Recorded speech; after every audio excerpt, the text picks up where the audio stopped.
Good morning student, आज हम deal करेंगे क्लास 9th के न्यूमेरिकल बेस्ड ऑन मोशन। और इसमें सबसे इम्पोर्टेंट हमारा मेन फोकस रहेगा कि डिस्टेंस डिस्प्लेसमेंट वीटी ग्राफ का कैसे निकालेंगे और वीटी से एटी ग्राफ में हम कैसे कन्वर्ट करेंगे।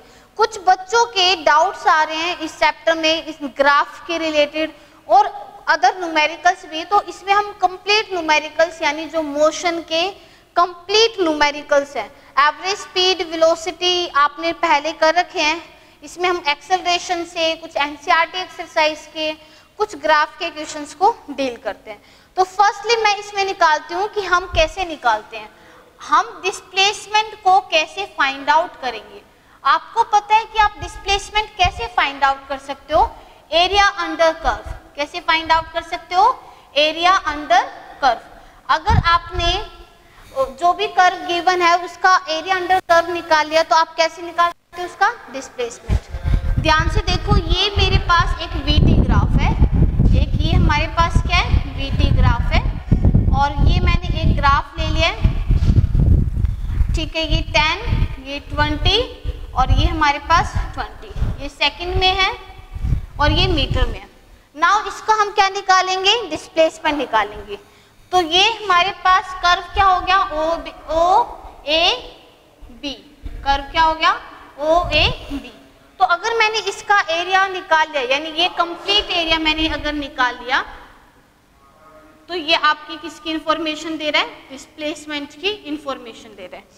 नाउ अब यहाँ पर आप ध्यान से देखो, जब हम एरिया अंडर कर्व निकाल रहे हैं तो ऑब्वियसली ये जो कर्व है वो किस शेप में है, ट्रायंगल शेप में। तो हमने उसका एरिया यानी हाफ बेस इंटू हाइट, तो इसका बेस क्या है 20, बेस क्या है 20 और हाइट भी कितनी है 20। तो यहाँ से क्या निकल कर आ गया 200 मीटर। ये आपका क्या निकल कर आ चुका है, डिस्प्लेसमेंट निकल कर आ चुका है। इस केस में डिस्टेंस और डिस्प्लेसमेंट दोनों ही सेम है, क्योंकि पॉजिटिव डायरेक्शन में, अकेला सिर्फ पॉजिटिव में है। ये जैसे कि आप ये देखो, ये हमारे पास एक वीटी ग्राफ है सिमिलरली, और मैंने इसको लिया 0, देन ये हमारे पास हो गया 10 और ये हो गया 20। इसको अगर मैं देखूँ 20 और ये ले लिया मैंने -20।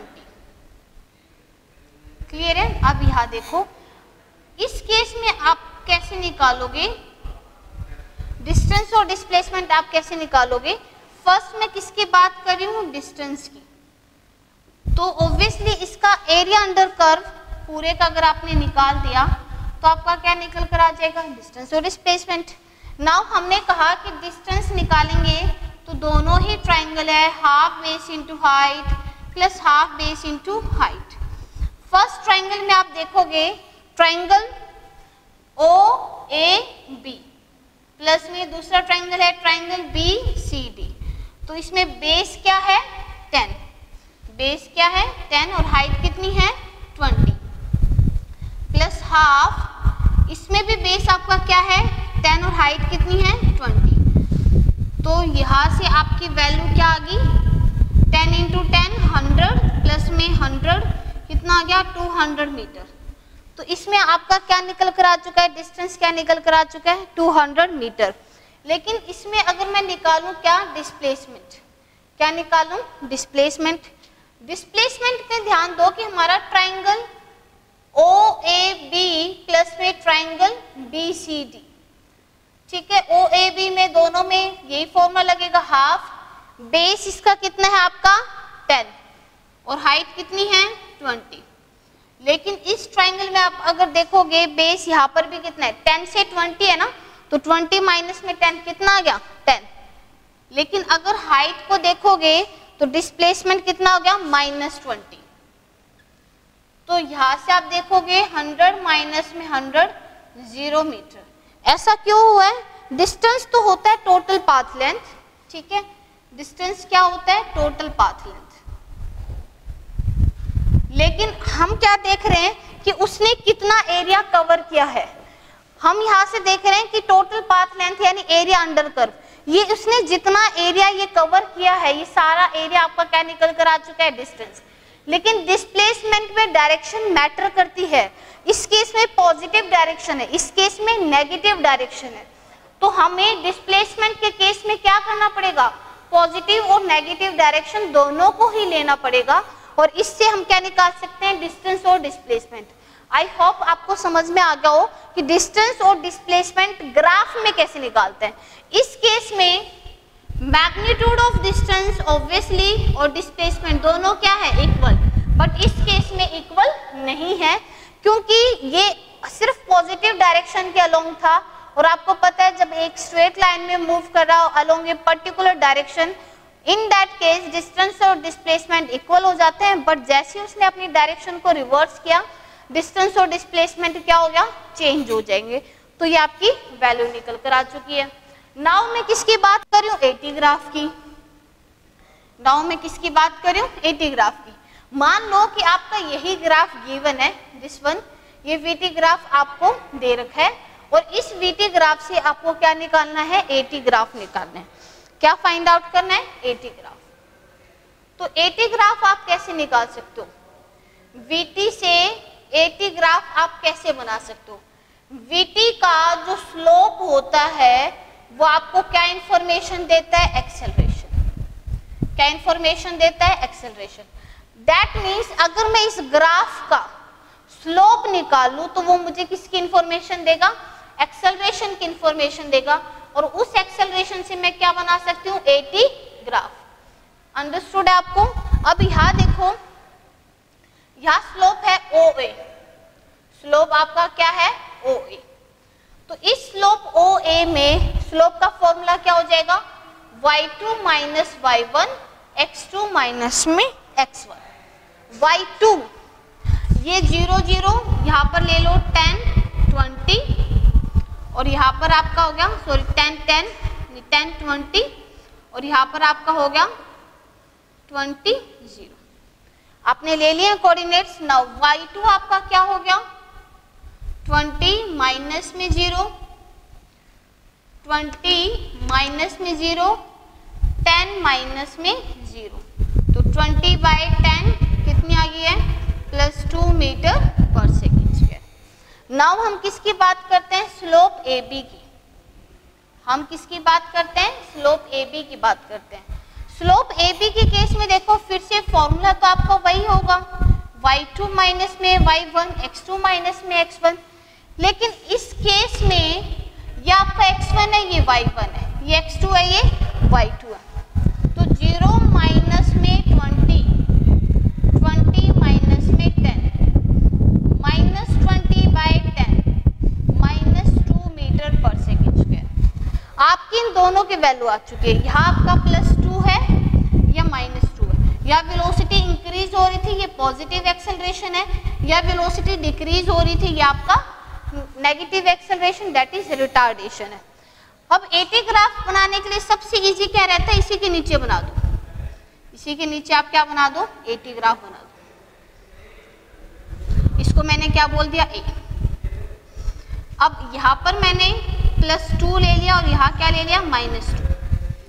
अब यहाँ देखो ये 10 एक इंटरवल हो गया और एक क्या हो गया, 20। ये ले लिया 10 और ये ले लिया 20। किस तरीके से करोगे, इसी के नीचे बनाने का आसान तरीका इसलिए कि आपको इंटरवल एज इट इज, वो गैप मेंटेन रह जाएगा एज इट इज, और इस तरीके से आप बना सकते हो। अब आप क्या देख रहे हो कि आपका ऑब्जेक्ट 0 से 10 यूनिफॉर्म एक्सेलरेशन के साथ मूव कर रहा है, यानी कांस्टेंट एक्सेलरेशन के साथ मूव कर रहा है, जिसकी वैल्यू क्या है, +2। तो 0 से 10 वो कांस्टेंट एक्सेलरेशन के साथ मूव कर रहा है, और उसकी वैल्यू क्या थी, 0 से 10 +2 वैल्यू थी। 10 से 20 उसकी वैल्यू क्या थी, -2। 10 से 20 उसकी वैल्यू क्या थी, -2। तो इस तरीके से हमारी एक रेक्टेंगुलर वेव बनकर आई है, और ये हमने क्या किया, VT से AT में कन्वर्ट कर दिया। क्या किया मैंने, VT से AT में कन्वर्ट किया। नाउ मैं क्या कर सकती हूँ, नेक्स्ट इसी टाइप का मैं एक एग्जांपल लेकर दिखाती हूँ आपको। आपको ये समझ में आ गया, 0 से 10 आपका क्या था, +2, हमेशा +2 है, यहाँ पर भी +2, हर पॉइंट पे क्या है, +2। तो ये एक स्ट्रेट लाइन बनकर आ गई। AT ग्राफ में ये क्या शो कर रहा है कि कांस्टेंट एक्सेलरेशन के साथ मूव कर रहा है। अगर vt हो तो ये क्या मूव शो कर रहा है कि कांस्टेंट वेलोसिटी के साथ मूव कर रहा है। पॉइंट आपका क्लियर है। नेक्स्ट मैंने ग्राफ लिया, ठीक है, और वो जो ग्राफ है वो कुछ इस टाइप से है।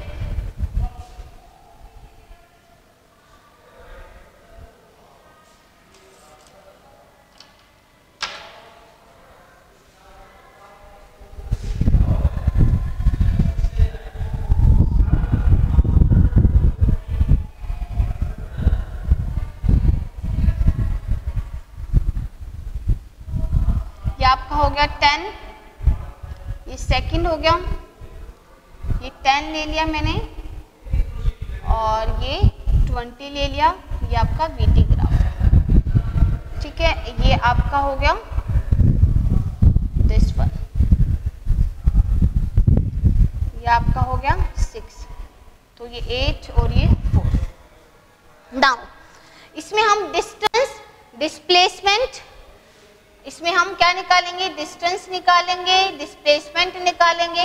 ऑब्वियसली डिस्टेंस और डिस्प्लेसमेंट दोनों के क्या हो जाएगी यहाँ पर सेम। और डिस्प्लेसमेंट निकालने के लिए आपको क्या निकालना पड़ेगा, एरिया अंडर कर्व। और ये कर्व कौन सा है भाई, ओ ए बी सी। कर्व कौन सा है, ओ ए बी सी।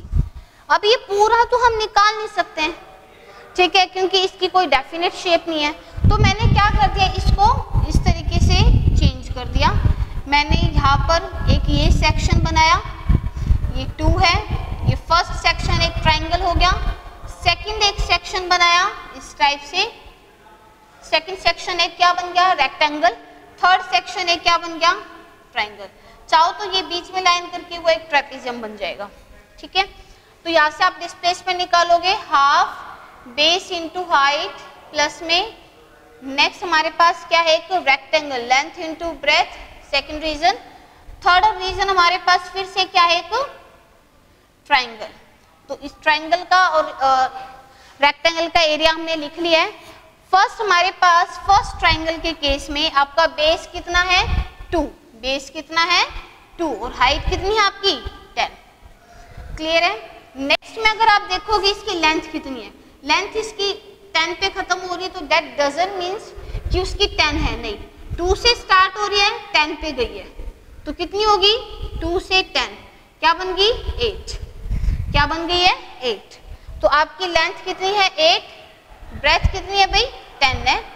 नाउ इस ट्रायंगल के केस में आप क्या बताओगे, बेस, बेस हमारा यहाँ से देखो, बेस कहाँ से स्टार्ट हो रहा है 6 से, कहाँ से स्टार्ट हो रहा है 6 और कहाँ कंप्लीट हो रहा है 10।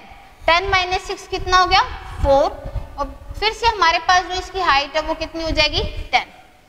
तो नाउ आप यहां से लिख सकते हो 10 प्लस में 80, ये आ गया हमारे पास 20, कितना आ गया 110 मीटर। तो डिस्टेंस और डिस्प्लेसमेंट दोनों इसके सेम आएंगे। क्यों सेम आएंगे, क्योंकि ये पॉजिटिव डायरेक्शन में है, इसलिए इसका डिस्टेंस और डिस्प्लेसमेंट दोनों ही क्या होगा सेम। और इस तरीके से हम इसका डिस्प्लेसमेंट निकाल सकते हैं, क्योंकि इस केस में हमने इसको 3 सेक्शन में डिवाइड कर दिया। आप चाहो तो ट्रेपेजियम ले लेते हैं या कुछ और ले लेते हैं और आप भी इसी तरीके से कर सकते हो। नेक्स्ट हम किसका क्या ड्रॉ करना है, इसका एटी ग्राफ। नेक्स्ट हम क्या ड्रॉ करेंगे, इसका एटी ग्राफ। आपको पता है एटी ग्राफ के लिए सबसे पहले मुझे क्या बताना पड़ेगा, उसका स्लोप की वैल्यू बतानी पड़ेगी। तो यहाँ मैंने स्लोप ले लिया है फर्स्ट ओ ए, देन मैंने ले लिया है ए बी और देन मैंने ले लिया है बी सी, देन मैंने ले लिया है बी सी। फॉर्मूला आपको पता है y2 माइनस में y1, x2 माइनस में x1, ठीक है। अच्छा इस केस में ये है 2 10, ये है 6 10, ठीक है, और ये आपका है 10 20, यही है। तो यहाँ अगर देखोगे y क्या है, y2 10, 2 माइनस में 0 कितना निकल कर आया +5 मीटर पर सेकेंड। नाउ हम किसके निकालेंगे, ए बी की। y2 कितना है 10, y1 भी कितना है 10 और 0/4 कितना निकल कर आ गया 0। नाउ हम किसकी निकालेंगे, BC की। BC की y2 कितना है 20, y1 कितना है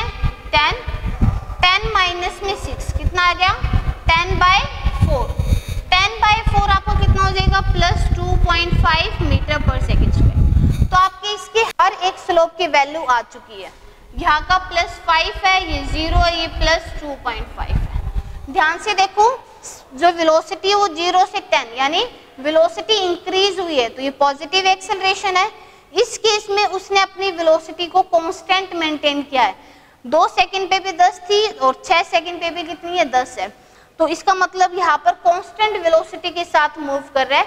और जब ऑब्जेक्ट कांस्टेंट वेलोसिटी के साथ मूव करता है तो इट मींस एक्सेलरेशन इज 0। फिर यहाँ पर वेलोसिटी 10 से 20 इंक्रीज हुई है तो पॉजिटिव एक्सेलरेशन। नाउ अब आप इसका एटी ग्राफ कैसे बनाओगे, वही मैंने बोला था। यहाँ पर A और यहाँ क्या हो जाएगा T। मैंने इंटरवल ले लिया है 2.5 और 2.5 का गैप, ठीक है। नाउ यहाँ पर हमारे पास है 2, यहाँ पर 6 पे चेंज हुआ है, 6 सेम ले लेती हूँ मैं। और उसके बाद यहाँ पर क्या आ गया 10, ये मैंने 8 ले लिया, ये 4 ले लिया। अब ध्यान से देखो, जब बॉडी 0 से 2 सेकंड मूव करा, उसने टाइम इंटरवल अगर 0 से 2 सेकंड है, तो during 0 to 2 second time interval object किसके साथ मूव कर रहा है, +5 मीटर पर सेकंड स्क्वायर, यानी उसका एक्सेलरेशन क्या है, +5 पर metre square during 2 second to 6 second. 2 second से 6 सेकंड हमारा जो एक्सेलरेशन वो क्या है, 0 तो यही है। तो हम इसी लाइन के अलोंग एक डार्क लाइन बना देंगे। नाउ ड्यूरिंग 6 to 10 सेकंड हमारा क्या है, 2.5। 6 to 10 सेकंड 2.5 है।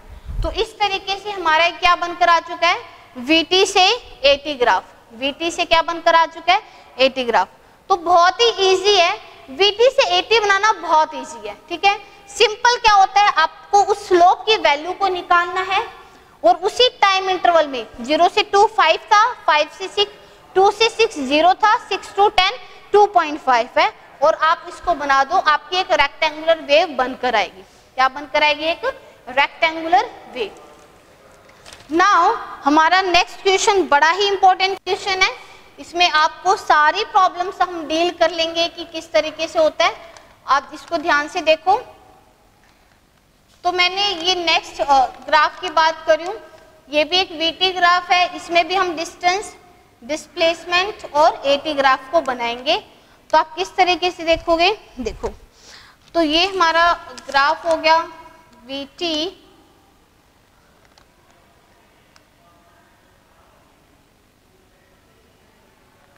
ये T और ये हो गया V। दिस वन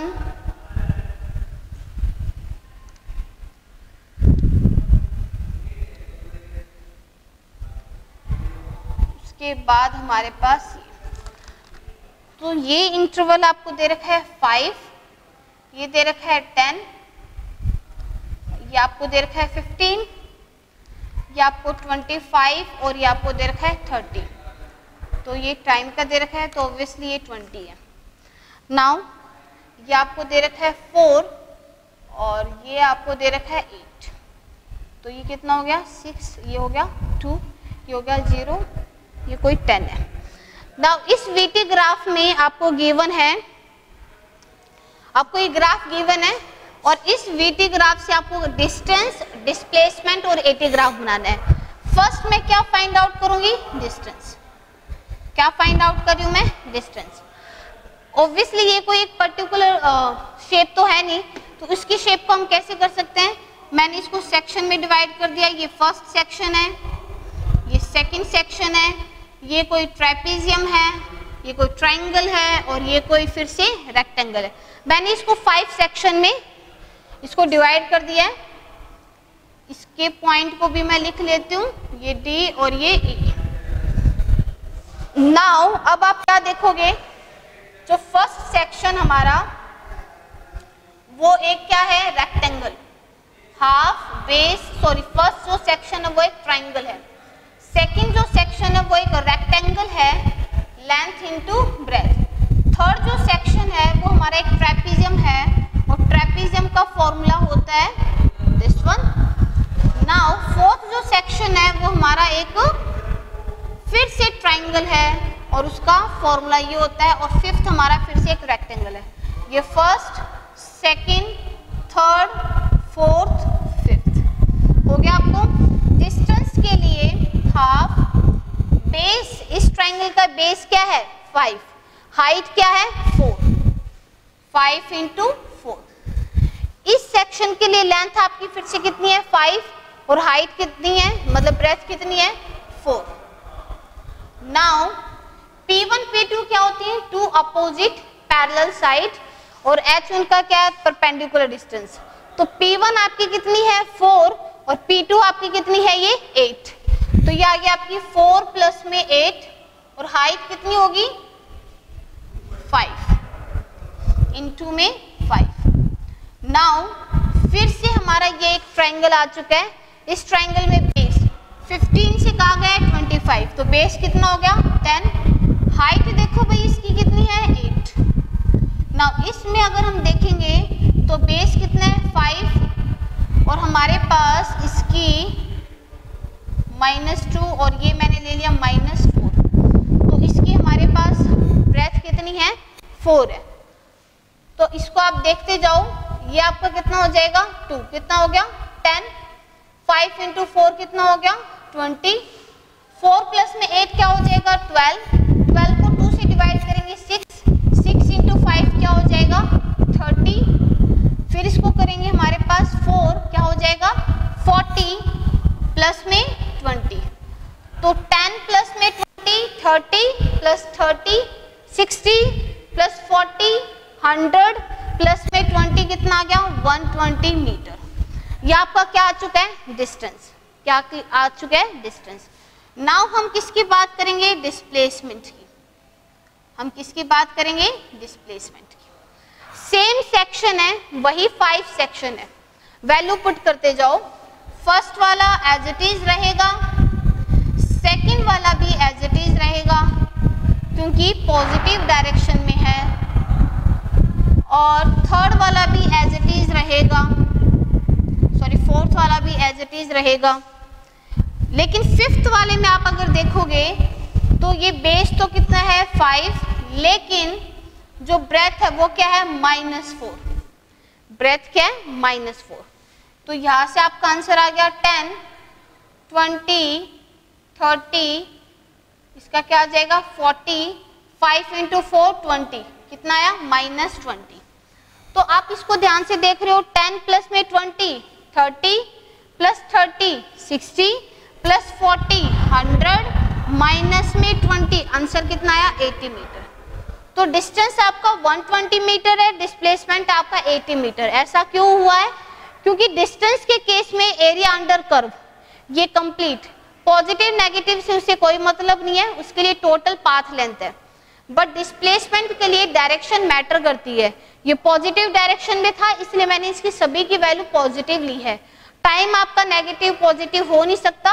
वेलोसिटी यहाँ पर कितनी है -4, तो इसलिए मैंने यहाँ पर क्या ले लिया -4, और आपका आंसर क्या आ गया 80 मीटर। क्लियर है। नाउ इसी का मुझे क्या बनाना हो 80 ग्राफ, क्या बनाना हो मुझे इसका 80 ग्राफ। तो आप कैसे बना सकते हो इसका 80 ग्राफ। ऑब्वियसली आपको 80 ग्राफ में पहले हर एक स्लोप की क्या वैल्यू निकालनी पड़ेगी, स्लोप की वैल्यू निकालनी पड़ेगी। तो फॉर 80 ग्राफ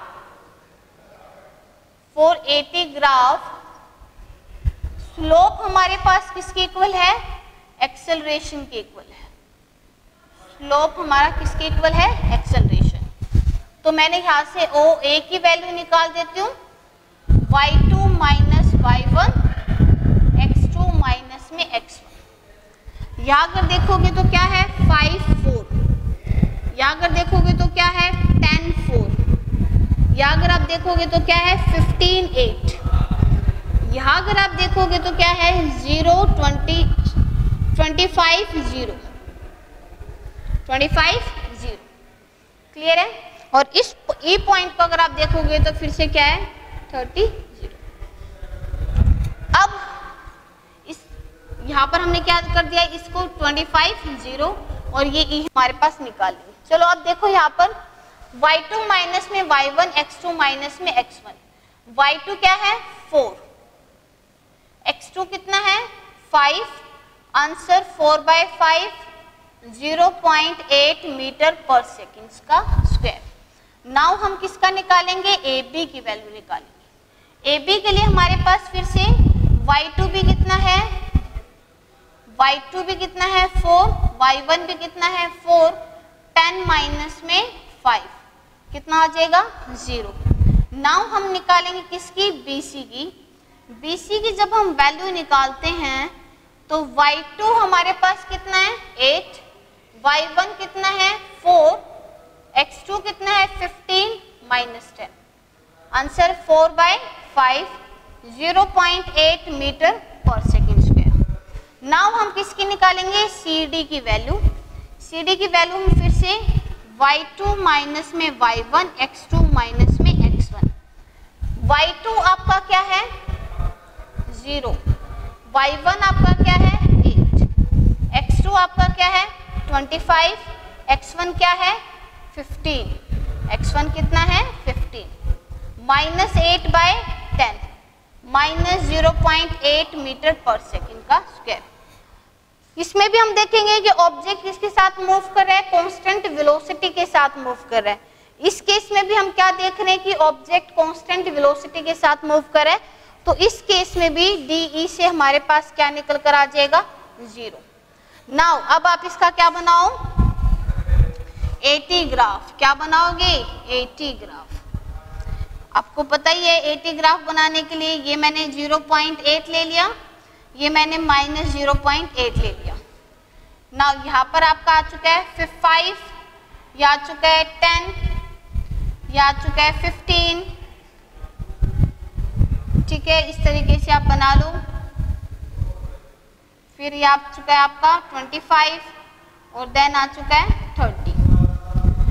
नाउ अब आप क्या देख रहे हो कि इसकी वैल्यू है 0.8, 0, 0.8, माइनस 0.8, 0, 0 से 5, 0 से 5 आपका क्या है 0.8, 0 से 5 आपका क्या है 0.8, 5 to 10 आपकी एक्सेलरेशन की वैल्यू क्या है 0, क्लियर है।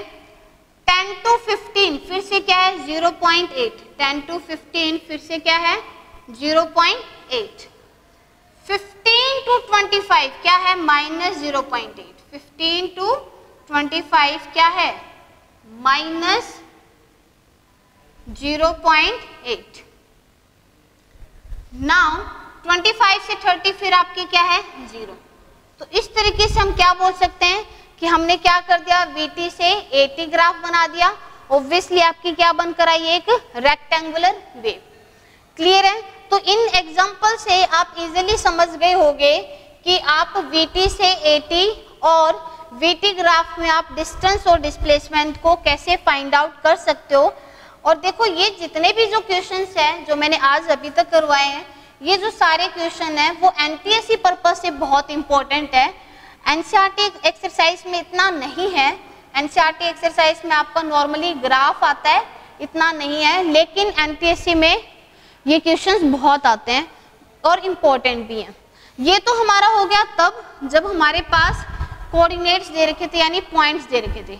अगर हमारे पास हो कुछ इस टाइप से कि इसकी एंगल दे दी 30 और इसकी दे दी 60 और इस टाइप से आपका DT ग्राफ दे रखा हो, अब यहाँ तो कुछ पॉइंट है ही नहीं, तो आप y2 minus y1, x2 minus x1 कैसे निकालोगे, नहीं निकल सकता।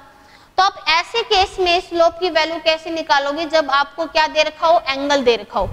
तो आपको पता है स्लोप जिसको हम डिनोट करते हैं m से, उसका फॉर्मूला क्या होता है टेंजेंट थीटा। तो m इज इक्वल टू क्या होगा टेंजेंट थीटा।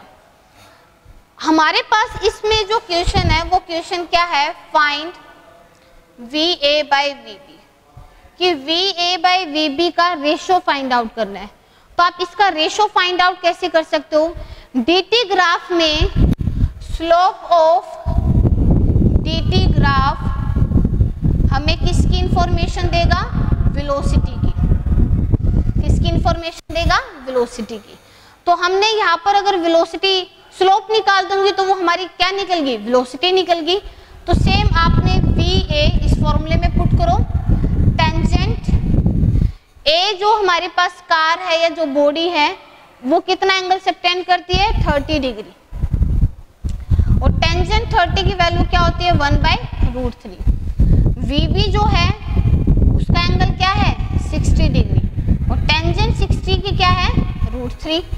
तो हमें क्या निकालना है, VA/VB। ये ट्रिग्नोमेट्री में आपको दे रखा है, ट्रिग्नोमेट्री की टेबल में आपकी टेंजेंट 30, टेंजेंट 60 इन सब की वैल्यू गिवन है। तो आप VA/VB कैसे निकालोगे, 1/√3 डिवाइडेड बाय √3, तो हो गया 1/√3 इंटू में √3, आंसर इज 1/3। तो VA/VB का रेशियो कितना निकल जाएगा, 1:3। ये इक्वेशन भी इंपॉर्टेंट है, NTSC में आया हुआ है, ठीक है, और इंपॉर्टेंट क्वेश्चन है। अब हम नेक्स्ट बात करते हैं कि ये तो चलो हमने ग्राफ के कर लिए, ठीक है, हमने किसके कर लिए, ग्राफ के कर लिए। नेक्स्ट जो मैं न्यूमेरिकल करवाने वाली हूँ वो आपका NCERT एक्सरसाइज का एक न्यूमेरिकल है, ठीक है, जिसमें आप इक्वेशन ऑफ मोशन को किस तरीके से डील करोगे। तो आप यहाँ देखो, आपका क्वेश्चन क्या है, a ball is gently dropped from a height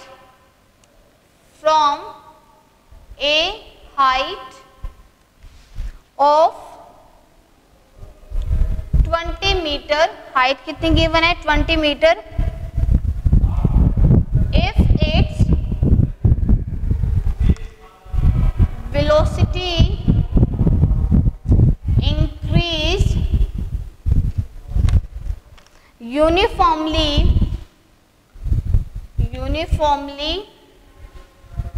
at the rate of 10 meter per second square, first है with what velocity, फर्स्ट आपका क्या है,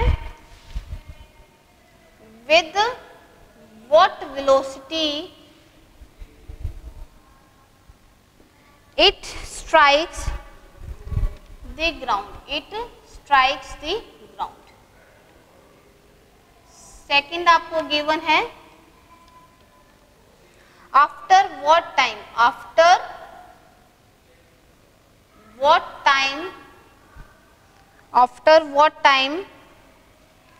will it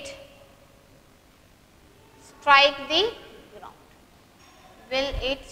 the ground, ये दो आपको NCERT का क्वेश्चन दे रखा है, आप इजीली इसमें से निकाल सकते हो। आपको क्वेश्चन क्या दे रखा है कि एक बॉल है, उसको आपने जेंटली ड्रॉप किया, जेंटली एक तो होता है इस तरीके से डालना, इसको हम बोलते हैं थ्रो। जब हम थ्रो करते हैं तो हमें कुछ वेलोसिटी उसको प्रोवाइड करनी होती है, लेकिन जेंटली ड्रॉप करने का मतलब है कि आपने इसको डायरेक्ट इस तरीके से छोड़ दिया। तो जब आपने इस तरीके से ड्रॉप किया तो आपकी इनिशियल वेलोसिटी क्या होती है, 0। जब भी आप ड्रॉप जब भी वर्ड पढ़ोगे, ठीक है, तो दैट मीन्स u क्या है, 0। जब भी आप थ्रो पढ़ोगे इसका मतलब u की वैल्यू कुछ ना कुछ है, ये एक पॉइंट याद रखना, ठीक है। तो इट मीन्स यहाँ पर u की वैल्यू क्या है, 0 है। तो ये जो ग्राउंड से ये जो हाइट आपको दे रखी है वो कितनी दे रखी है, 20 मीटर। यहाँ आपकी हाइट कितनी दे रखी है, 20 मीटर। तो ये आपका क्या है, s आपको कितना दे रखा है, 20 मीटर। इसकी जो वेलोसिटी है वो धीरे धीरे बढ़ रही है, obviously due to gravity ball हमारी नीचे आ रही है, तो ग्रेविटी क्या प्रोवाइड करेगी बॉल को, एक्सेलरेशन, जिसे हम क्या बोलते हैं, एक्सेलरेशन ड्यू टू ग्रेविटी। और उसकी वैल्यू g की वैल्यू होती 9.8 है, लेकिन हम 10 भी ले लेते हैं, और यहाँ पर 10 गिवन है तो हम वही वैल्यू लेंगे, ठीक है। तो यहाँ पर हमारा a की वैल्यू दे रखी है 10 मीटर पर सेकंड का स्क्वायर। पूछा है विद व्हाट वेलोसिटी, कि यहाँ तो u क्या थी, 0, लेकिन ये इसको टकराती है ना। जब ऊपर से आप ओले अगर गिर रहे हैं तो ओले गिरते हैं नीचे धरती पे तो क्या बना देते हैं, बम बना देते हैं, यानी डिप्रेशन, एक गड्ढा सा बना देते हैं, ठीक है। ऐसी कोई बॉल गिरी है, कुछ गिरी है, कोई चीज गिरती है तो हमें आवाज सुनाई देती है। क्यों सुनाई देती है? क्योंकि वो कुछ वेलोसिटी के साथ उस ग्राउंड को हिट करती है। तो हमारे पास जब वो वेलोसिटी के साथ हिट करेगी उसको मैंने क्या मान लिया? v। तो आपको फाइंड आउट क्या करना है? v, और साथ में फाइंड आउट क्या करना है? टाइम। तो देखो u दे रखा है, s दे रखा है, a दे रखा है, फाइंड आउट क्या करना है? v। क्लियर है आपको? u दे रखा है, s दे रखा है, a दे रखा है, क्या फाइंड आउट करना है? v। तो u, a और s में जब v निकालना हो तो आपको एक रिलेशन दे पता है, v स्क्वायर माइनस में u square is equal to 2as। ठीक है, चाहे आप पहले टाइम निकाल दो, u दे रखा है, s दे रखा है, a दे रखा है, और आपको टाइम निकालना है, तो s is equal to ut plus half at का स्क्वायर। क्लियर? आपको कोई भी आप इक्वेशन लगाओ और इसको निकाल सकते हो। तो यहाँ से हमने देखा v स्क्वायर हमें फाइंड आउट करने हैं, u स्क्वायर क्या हो गया? 0, 2a की वैल्यू क्या है?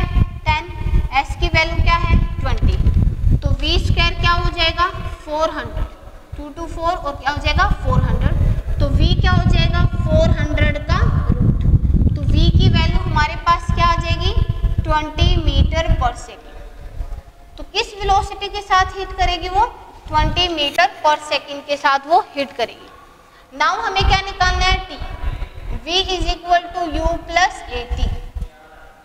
v कितना दे रखा है? 20, u कितना दे रखा है? 0, a कितना दे रखा है? 10, t फाइंड आउट करना है। 20 इज इक्वल टू 10t। तो t आपका क्या हो जाएगा? 20/10 यानी कि 2 सेकेंड।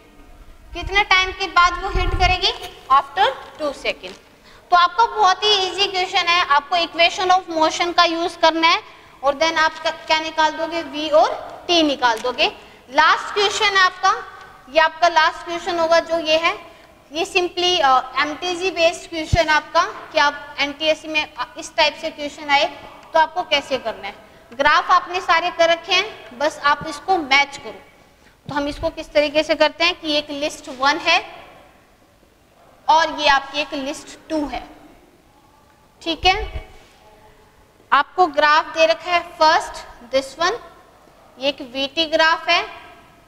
अच्छा, नेक्स्ट हमारे पास ग्राफ दे रखा है दिस वन, ये भी एक वीटी ग्राफ है।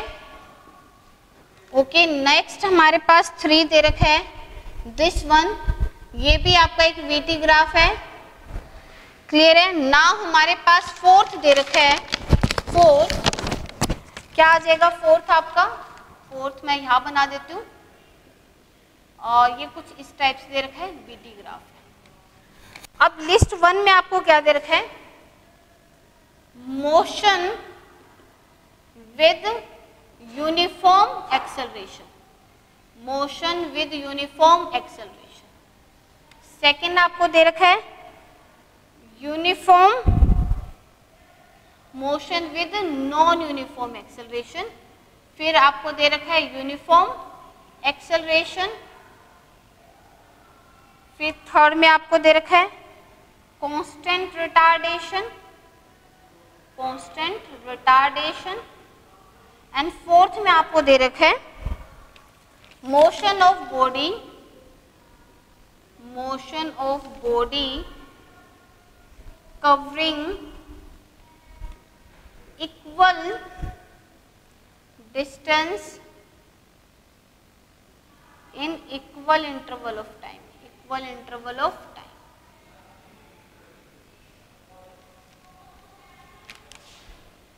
चलो अब आप देखो, फर्स्ट ग्राफ वीटी का और इस तरीके से स्ट्रेट लाइन आती है तो इसका मतलब क्या होता है कि ऑब्जेक्ट कांस्टेंट वेलोसिटी के साथ मूव कर रहा है। वीटी में इस तरीके से स्ट्रेट लाइन है तो यानी कि यूनिफॉर्म एक्सेलरेशन है। इसमें आ जाता है तो ये नेगेटिव एक्सेलरेशन का एग्जांपल है, यानी रिटार्डेशन, और स्ट्रेट लाइन है तो यूनिफॉर्म रिटार्डेशन। फोर्थ में वीटी ग्राफ ऐसे, अगर एसटी ग्राफ आ जाए तो हम बोलते हैं यूनिफॉर्म एक्सेलरेशन, लेकिन अगर वीटी ग्राफ में ऐसा आ गया है तो इसका मतलब नॉन यूनिफॉर्म एक्सेलरेशन। तो यहाँ हम देखेंगे नॉन यूनिफॉर्म एक्सेलरेशन का तो हो गया दिस वन, यूनिफॉर्म एक्सेलरेशन ये सेकंड आपका क्या होगा यूनिफॉर्म एक्सेलरेशन, या आपका हो गया कांस्टेंट रिटार्डेशन, और इसमें हम देखेंगे कांस्टेंट वेलोसिटी। तो motion of body covering equal distance in equal interval of time. जब body equal distance in equal interval of time होती है, इसका मतलब क्या है, यूनिफॉर्म मोशन का एग्जांपल यानी कांस्टेंट वेलोसिटी है। तो ये आपका हो गया 4। तो ये आज जितने भी क्वेश्चंस थे वो हमारे एनटीएससी बेस्ड और कुछ इंपॉर्टेंट क्वेश्चंस थे। इनको आप देखना, अच्छे से नोट डाउन करना, कोई डाउट हो तो कमेंट बॉक्स में डालना। Thank you.